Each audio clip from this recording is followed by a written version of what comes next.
11:44, continuamos con más de Noticias Globovisión Internacionales. En esta parte nos acompaña Nacho Montes de Oca, periodista y analista internacional. En esta parte vamos a hablar lo que está sucediendo en Sudán, uno de los conflictos más ignorados en cuanto a la política, la diplomacia, pero incluso por la prensa internacional. Nacho, muchísimas gracias por acompañarnos. Buen día. ¿Qué tal? Buenos días. Un gusto, como siempre.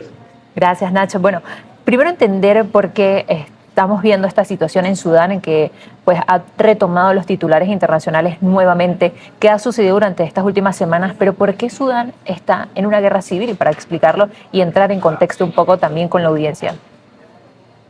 A ver, para entender lo que es el conflicto, es el desastre humanitario más grande del mundo, que como bien vos decís, muy poca gente lo trata, hay que entender que Sudán, además de la pobreza, sufre de una guerra civil que comenzó en 2003 y que básicamente es producto de una disputa entre las fuerzas de acción rápida, dirigidas por un personaje llamado Hemedti, que maneja los yacimientos de oro, que es la principal riqueza de ese país, y el gobierno sudanés, que a duras penas intenta resistir a los avances de este grupo que hasta el año 2023 era parte del ejército, pero ahora se ha dado vuelta y bueno, lo que tenemos hoy es que la ciudad de Al-Fashir, que está en la zona de Darfur, que es el epicentro de esta revuelta, que se convirtió en revuelta en guerra civil, en esa ciudad ha caído después de un año y medio de resistir a las fuerzas de Hemedti, y lo que tenemos es a una población de 250.000 personas que lamentablemente en este momento está sufriendo una masacre por fuera del radar de la mayoría de las personas.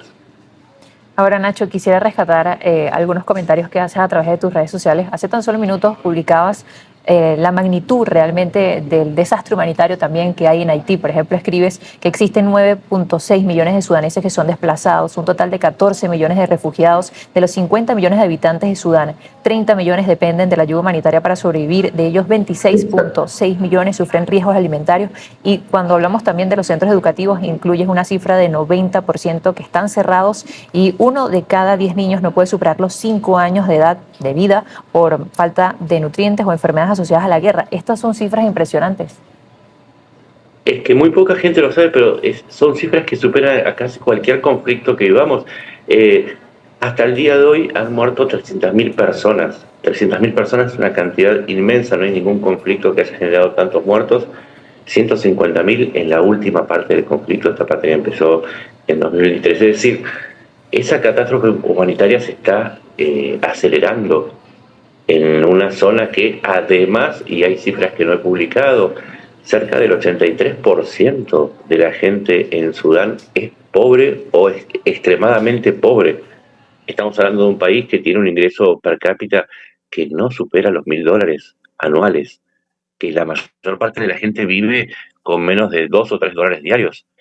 Y además de esto tienen que soportar una guerra que es una guerra de exterminio, porque se trata de una guerra de donde están Hemedti, que es una etnia de base árabe, contra el resto de las etnias que no son árabes, con lo cual también tenemos una limpieza étnica en curso. Es decir, todos los datos, todos los nombres funestos que podemos darle a un conflicto están presentes en Sudán, que además, y un dato más,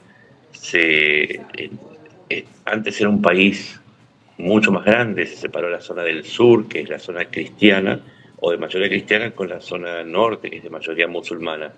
Es decir, si buscamos los tipos de conflicto, todos los tipos de conflicto posibles están hoy en Sudán. Y si buscamos un conflicto grande, el mayor está ocurriendo ahí, y afortunadamente existen medios como el de ustedes que presta atención y que los pone en las primeras planas, porque pareciera que nadie se está dando cuenta.